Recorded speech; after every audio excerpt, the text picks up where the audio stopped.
Les chefs de toutes les communautés Innu et Cris étaient rassemblés hier de façon virtuelle pour signer un document qualifié d'historique entre les deux nations.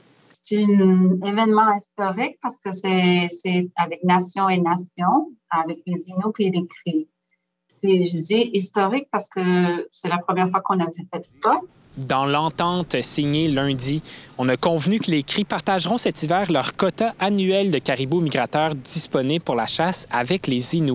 C'est des espaces là, qui sont vraiment là, dédiés à la chasse. Fait que c'est une chasse qu'on va faire pour une période peut-être d'un mois. Un mois, là, peut-être que 2 communautés vont partir en territoire Cris. Une fois rendus sur les territoires des Cris, les Innu ne pourront toutefois pas récolter plus de 300 caribous qui devront aussi être répartis entre les 9 communautés Innu. L'entente est emblématique parce que les deux nations se sont disputées le partage du gibier au cours de la dernière décennie. Le caribou migrateur est présent sur les territoires traditionnels respectifs qui se chevauchent. Le gouvernement Cris avait interdit la chasse sportive des caribous du troupeau de la rivière aux Feuilles en raison de son déclin démographique. En 2020, la population s'élevait à 190 000 bêtes contre 600 000 il y a 20 ans. Le seul autre troupeau de caribous migrateurs au Québec, le troupeau de la rivière Georges, se trouve en territoire Innu, mais il est passé de 800 000 dans les années 90 à 8 100 têtes en 2020.